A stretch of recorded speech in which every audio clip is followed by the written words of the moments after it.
नमस्कार छात्रों। आज मैं आपको कक्षा 8वीं विषय हिंदी, इस विषय हिंदी में चौथी जो कविता है उसका नाम है सौहदार स्वमनस्य और इस कविता के कवि है जहीर कुरैशी। पिछली तासिका में मैंने आपको वो छोटा मैं हूं बड़ा से लेकर रहता नहीं उदार तक इन पंक्तियों का मैंने आपको सरल अर्थ बताया था।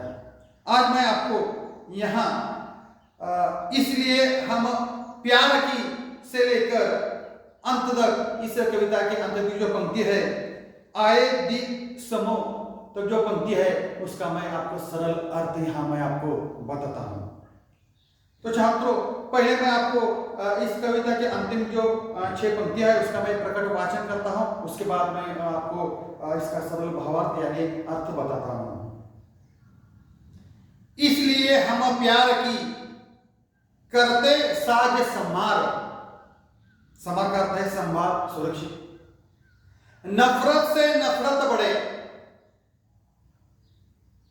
नफरत से नफरत बढ़े, बड़े प्यार से प्यार, भांति भांति के फूल है फल बगिया की शान, फल बगिया लगती रही मुझको हिंदुस्तान,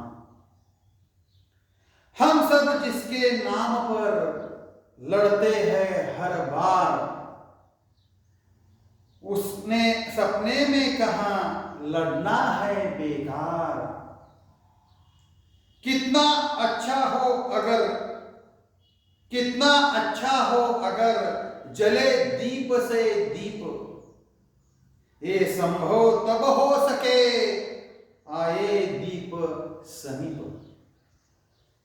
देखो छात्रों, इसलिए प्यार हम प्यार की करते साज संभार से लेकर आए दीप समीप का मैं आपको सरल अर्थ मैं आपको यहाँ बता रहा हूँ। तो छात्रों, यहाँ कवि कहते हैं कि हमें प्यार की भावना को कभी मलिन नहीं होने देना चाहिए और प्यार को संभालना चाहिए। हमें यह कभी नहीं बोलना चाहिए कि नफरत सदा नफरत को ही जन्म देती है और प्यार से प्यार बढ़ता है, जिससे हम प्यार से व्यवहार करते हैं वह हमसे नफरत कर ही नहीं कर सकते, नफरत ही नहीं कर सकते। बगीचे में विद्यमान भांति भांति के फल और फूल उसकी शोभा बढ़ाते हैं, उसी प्रकार प्यारा देश हिंदुस्तान भी एक ऐसे बगीचे के समान है जिसमें भिन्न भिन्न प्रकार के भाषा भाषी धर्मावलंबी लोग रहते हैं और उसकी शोभा बढ़ाया करते हैं।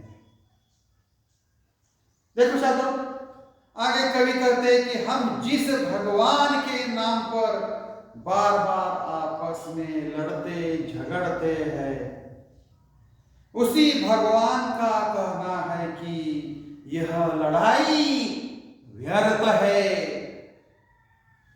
इस लड़ाई में हानि ही हानि है, प्राप्त कुछ भी नहीं होता, हमें धर्म के नाम पर लड़ना बंद कर देना चाहिए। आगे कवि कहते हैं कि यदि सभी देशवासी भाईचारे के साथ रहे तो कितना अच्छा हो सके। जिस प्रकार एक प्रकाशित दीपक में अनेक दीपक जलाकर दीपमालिका तैयार हो जाती है, उसी प्रकार सभी धर्मों के लोग नफरत को भुलाकर सद्भावना पूर्वक एक दूसरे के नजदीक आए, तब यह भावना साकार हो सकती है।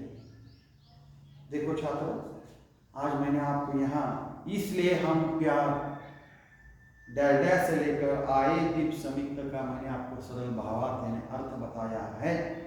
और इस कविता में कुछ स्वमत अभिव्यक्ति के लिए कैसे प्रश्न पूछा जाता है इसके बारे में मैं आपको जानकारी देता हूँ। देखो छात्रों, प्रश्न ऐसा होता है, नफरत से नफरत बढ़ती है और स्नेह से स्नेह बढ़ता है, विषय पर अपने विचार लिखिए। तो छात्रों, उत्तर कैसे लिखना चाहिए?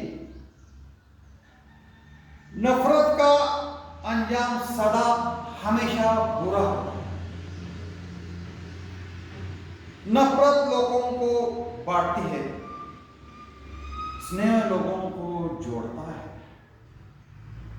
स्नेह जुड़ाव की एक भावना है, किसी इंसान या किसी जानवर के प्रति स्नेहपूर्वक कार्य करने या जताने को स्नेह कह सकते हैं। दूसरी ओर नफरत दानवता का एक प्रकार का रूप है। नफरत को नफरत से समाप्त नहीं किया जा सकता। नफरत की दुनिया में इंसानों के बीच दूरियां होती है और यह लोगों के विकास को अवरुद्ध कर देती है। मानवता सिर्फ स्नेह के धरातल पर ही टिकी है। मनुष्य के बीच के स्नेह को पारस्परिक प्यार कहते हैं। यह एक दूसरे के लिए केवल एक चाह न होकर एक शक्तिशाली एक प्रकार का भाव है। अतः नफरत से नफरत बढ़ती है और स्नेह से स्नेह बढ़ता है। यह कथन बिल्कुल सही है। उसके बाद इस कविता पर और एक प्रश्न पूछा जाता है स्वमत अभिव्यक्ति के लिए। प्रश्न कैसा है, देखो छात्रों, भारत की विविधता में एकता है, इसे स्पष्ट कीजिए। तो छात्र कैसे उत्तर लिखना चाहिए?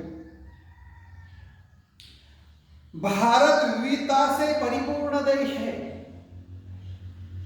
इसके विभिन्न भागों, निवासियों तथा संस्कृतियों में बहुत अंतर है। कुछ प्रदेश तप्त एवं शुष्क है तो कुछ अत्यंत ठंडे। कहीं वर्षा की अधिकता है तो कहाँ नितांत अभाव है। तमिलनाडु, पंजाब और असम के निवासियों को देखकर कोई उन्हें एक ही देश का निवासी नहीं मान सकता है। इन सभी विविधताओं के बावजूद संपूर्ण भारत एकता के सूत्र में बांधा है। यहाँ के विभिन्न धार्मिक स्थलों पर सभी भारतवासी जाते हैं। सभी प्रांतों में के निवासी रहते हैं और भी का भोजन, रहन सहन, भाषा आदि अपना लेते हैं। यहाँ का हर निवासी, चाहे वह किसी भी धर्म, जाति, समुदाय या प्रांत का हो, स्वयं को भारत माता की संतान समझता है। भारत माता हमारी मां है। इस भावना ने हमें एकता के सुदृढ़ सूत्र में बांध रखा है। उसके बाद और एक प्रश्न पूछा जाता है, इस कविता की जो अंतिम 4 पंक्तियों का भावार्थ लिखिए। तो छात्र उसका उत्तर कैसे लिखना चाहिए? अथवा और एक प्रश्न पूछा जाता है, धर्म के नाम पर लड़ना उचित नहीं है। विषय पर अपने विचार लिखिए। तो अपने इस कविता में पढ़कर आपके मन में जो विचार आ जाता है वो प्रकट करना चाहिए। जैसे छात्र उत्तर कैसे लिखना है? विद्वान का मत है कि सभी धर्मों का सार एक ही है। कौन सभी धर्म है? विभिन्न धर्म उस असीम शक्ति तक पहुंचने के एक अलग अलग प्रकार के माध्यम है जिससे इस सृष्टि का निर्माण किया है। जिसने इस सृष्टि का निर्माण किया है, कोई भी धर्म, देखो छात्रों, पाप, अपराध तथा दूसरों को दुख पहुंचाने को अच्छा नहीं समझता। सभी धर्मों के मूल सिद्धांत एक ही है। गीता और कुरान दोनों में एक ही परम पिता को ढूंढा जा सकता है। बाइबल और गुरु ग्रंथ साहब दोनों में उसी ईश्वर को ढूंढा जा सकता है जो समस्त जीवों पर दया करने वाला हो। धर्म का संबंध आचरण से है। देखो छात्रों, अत्यंत महत्वपूर्ण वाक्य है कि धर्म का संबंध आचरण से है। धर्म वास्तव में बड़ा कोमल और पवित्र भावनात्मक पहलू है। इससे बुराई तब उत्पन्न होती है जब धर्म के नाम पर लोग एक दूसरे से लड़ते हैं, उन्हें नुकसान पहुंचाते हैं। हमें सभी धर्मों के प्रति समभाव रखना चाहिए। और इसी तरह से इस कविता में जो सोबत अभिव्यक्ति पर कैसे प्रश्न पूछे जाते हैं और उसका उत्तर कैसे लिखना चाहिए, इसके बारे में मैंने आपको जानकारी दी है। देखो छात्रों, इस कविता के नीचे जो स्वाध्याय दिया है उस स्वाध्याय आप कॉपी में लिखिए और यहाँ मैं ठहरता हूँ। धन्यवाद।